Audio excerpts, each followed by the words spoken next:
انتخابات سے پہلے پی ٹی آئی کو زور کا دھچکا، بانی پی ٹی آئی عمران خان کے لاہور اور میاں والی سے کاغذات نامزدگی مسترد ہو گئے۔ Vice chairman P T I Shah Mahmood Qureshi بیٹی اور بیٹے کے کاغذات نامزدگی بھی مسترد۔ کاغذات نامزدگی منظور یا مسترد ہونے کی حتمی لسٹیں آویزاں کر دی گئیں۔ سابق وزیر اعظم عمران خان کے لاہور کے حلقہ NA 122 اور میاں والی کے حلقہ 89 سے کاغذات نامزدگی مسترد کر دیے گئے۔ NA 151 سے سابق وزیر خارجہ شاہ محمود قریشی، مہربانو قریشی اور زین قریشی کے کاغذات بھی مسترد ہو گئے۔ کاغذات نامزدگی منظور یا مسترد ہونے کی حتمی لسٹیں آویزاں، سیاسی شخصیات کا امتحان شروع، کئی بڑے ناموں کے کاغذات مسترد ہو گئے۔ کراچی کے حلقہ NA 242 سے شہباز شریف کے کاغذات درست قرار، مریم نواز کے پنجاب اسمبلی کے لیے کاغذات منظور، قومی اسمبلی پر اعتراض عائد، تحریک انصاف کے روپوش رہنما اعظم خان سواتی اور زلفی بخاری کے قومی اسمبلی کی نشستوں کے لیے جمع کرائے گئے کاغذات نامزدگی مسترد ہو گئے۔ بلاول بھٹو اور فریال تالپور کے کاغذات منظور، فہمیدہ مرزا اور ذوالفقار مرزا کے کاغذات مسترد ہو گئے۔ NA 263 سے قاسم سوری کے کاغذات نامزدگی مسترد، مونس الہی اور کیسرا الہی کے کاغذات بھی مسترد، جہانگیر ترین یوسف رضا گیلانی کے کاغذات نامزدگی منظور، NA 71 سے عثمان ڈار کی والدہ کے کاغذات نامزدگی بھی مسترد ہو گئے۔ شاہ محمود قریشی، ان کے بیٹے زین قریشی اور بیٹی مہربانو قریشی کے تجویز کنندگان اور حامیوں کو اغوا کر لیا گیا، پی ٹی آئی نے دعویٰ کر دیا۔ پی ٹی آئی کے آفیشیل ایکس اکاؤنٹ سے ایک ویڈیو پوسٹ کی گئی جس میں کچھ افراد کو سرمئی رنگ کی گاڑی میں بیٹھتے اور فرار ہوتے دیکھا جا سکتا ہے، جبکہ چیئرمین پاکستان تحریک انصاف بیرسٹر گوہر نے کہا کہ پی ٹی آئی امیدواروں کو آروز دفاتر میں داخلے سے روکا گیا۔ آج عام انتخابات کی جانب پہلا قدم جنرل نشستوں کے لیے کاغذات نامزدگی کی جانچ پڑتال اپنے اختتام کو پہنچی۔ ملک بھر میں پی ٹی آئی امیدواروں کے خلاف ریاستی مشینری کا بے دریغ استعمال زوروں پر ہے۔ پی ٹی آئی کو بلے کا نشان واپس دینے کے خلاف الیکشن کمیشن نے پشاور ہائی کورٹ میں ہی اپیل دائر کر دی۔ الیکشن کمیشن کے وکیل نے پشاور ہائی کورٹ میں 2 الگ الگ درخواستیں دائر کی۔ ایک درخواست پی ٹی آئی کے انٹرا پارٹی انتخابات اور انتخابی نشان سے متعلق ہے، جس میں الیکشن کمیشن نے عدالت سے فیصلے پر نظر ثانی کی اپیل کی ہے۔ الیکشن کمیشن نے ایک اور درخواست دائر کی ہے جس میں عدالت سے استدعا کی گئی ہے کہ چھٹیوں کے دوران ہی ڈویژنل بینچ بنا کر درخواست کو سماعت کے لیے مقرر کیا جائے۔ 5 سال میں عمران خان کے اثاثوں میں 27 کروڑ روپے کا اضافہ ہوا، کاغذات نامزدگی میں اثاثوں کی تفصیل سامنے آ گئی۔ دستاویز کے مطابق 2018 میں بانی پی ٹی آئی کے اثاثوں کی مالیت 3 کروڑ 86 لاکھ 94 ہزار روپے تھی، جبکہ 2023 میں اثاثوں کی مالیت 31 کروڑ 59 لاکھ 50 ہزار روپے سے زائد ہے۔ بنی گالہ میں رہائشوں، اسلام آباد میں پلازوں سمیت کئی جائیدادوں کی تفصیل اثاثوں میں ظاہر ہو گئی۔ بانی پی ٹی آئی کے پاس 3 کروڑ 15 لاکھ روپے سے زائد نقد اور اسلام آباد کے مختلف بینک اکاؤنٹس میں 6 کروڑ روپے سے زائد کی رقم موجود ہے۔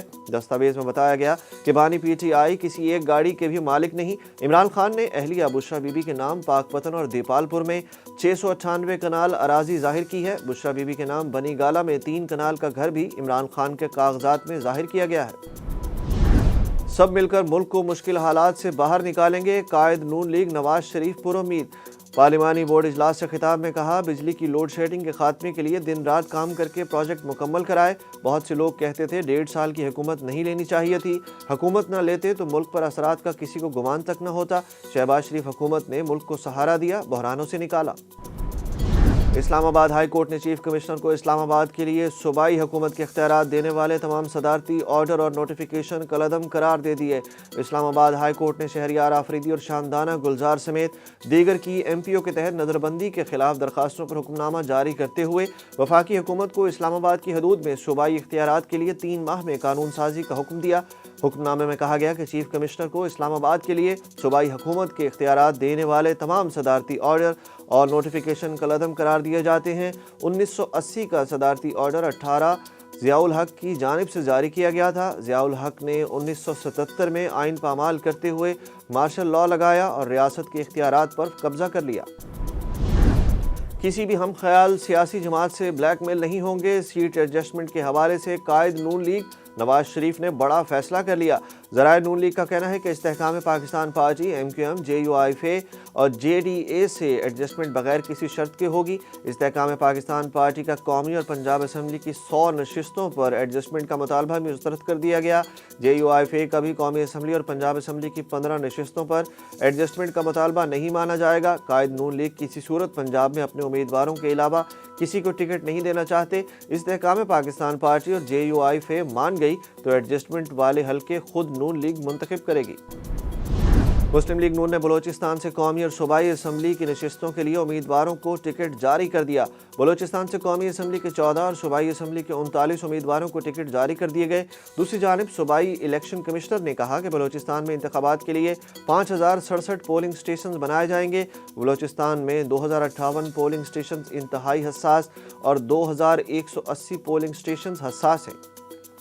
مولانا فضل الرحمان انتخابات سے راہ فرار اختیار کرنا چاہتے ہیں۔ پیپلز پارٹی کے سیکریٹری اطلاعات فیصل کریم کنڈی کی پریس کانفرنس۔ فیصل کریم نے کہا کہ پشاور ہائی کورٹ کے انتخابی نشان کے فیصلے پر سیاست نہیں ہونی چاہیے۔ مسلم لیگ نون کی خواہشات کے مطابق عدالتیں فیصلے کرنے کی پابند تو نہیں۔ انہوں نے کہا کہ مولانا فضل الرحمان کو ڈیرہ اسماعیل خان میں اپنا مستقبل نظر آ گیا۔ مولانا فضل الرحمان کے خدشات اپنی جگہ، لیکن شہداء تو ہماری پارٹی کے بھی ہیں۔ پیپلز پارٹی شہیدوں کی وارث جماعت ہے، JUI نہیں۔ پیپلز پارٹی 9 مئی واقعات کی آڑ میں سیاسی انتقام کے خلاف ہے۔ کاغذات چھیننا اور شاہ محمود قریشی کے ساتھ جو ہوا اس کی مذمت کرتے ہیں۔ صدر عارف الوی نے شوکت خانم اسپتال کے لیے فنڈ ریزنگ کی اجازت کا مطالبہ کر دیا۔ صدر مملکت کا کہنا تھا کہ شوکت خانم کینسر اسپتال کینسر کے غریب مریضوں کے لیے جدید ترین علاج فراہم کر رہا ہے۔ کینسر اسپتال کے لیے فنڈز کی اجازت نہ ملنے سے مریضوں کی اموات کا خدشہ ہے۔ انہوں نے کہا کہ شوکت خانم کینسر اسپتال کے اس کام کی حوصلہ افزائی کی جانی چاہیے۔ لاہور پولیس نے PTI کارکن صنم جاوید کو ایک اور مقدمے میں گرفتار کر کے عدالت پیش کر دیا۔ صنم جاوید کے خلاف تھانہ ماڈل ٹاؤن میں مسلم لیگ نون ہاؤس جلانے کا مقدمہ درج ہے، جبکہ جسٹس علی باقی نجفی کی عدالت میں سرکاری وکیل نے صنم جاوید کی نظر بندی ختم کرنے سے متعلق رپورٹ جمع کرا دی، جس کے مطابق ڈپٹی کمشنر لاہور نے نظر بندی کا نوٹیفیکیشن واپس لے لیا۔ ملک بھر میں سونے کی قیمت میں مسلسل دوسرے روز کمی ریکارڈ کی گئی۔ آل پاکستان جیمز اینڈ جیولرز ایسوسی ایشن کے مطابق سونے کی فی تولہ قیمت میں 900 روپے کی کمی ہوئی۔ 900 روپے کی کمی کے بعد ملک میں سونے کی فی تولہ قیمت 2,20,000 روپے ہے، جبکہ 10 گرام سونے کا بھاؤ 771 روپے سے کم ہو کر 1,88,615 روپے ہے۔ پاکستان ٹیم مینجمنٹ نے سڈنی ٹیسٹ میں اوپنر بیٹر امام الحق کو ڈراپ کرنے کا اصولی فیصلہ کر لیا۔ شاہین آفریدی پر ورک لوڈ کم کرنے کا بھی منصوبہ۔ امام الحق نے سیریز میں 94 رنز بنا کر اب تک 301 گیندیں کھیلی ہیں، جو کسی بھی پاکستانی بیٹر میں سب سے زیادہ ہیں، جبکہ پاکستان ٹیسٹ ٹیم کے نائب کپتان شاہین شاہ آفریدی کے ورک لوڈ کے حوالے سے آسٹریلیا میں موجود ٹیم مینجمنٹ نے منصوبہ بنایا ہے کہ بائیں ہاتھ کے تیز بالر سڈنی ٹیسٹ سے پہلے نیٹ پر بولنگ نہیں کرائیں گے۔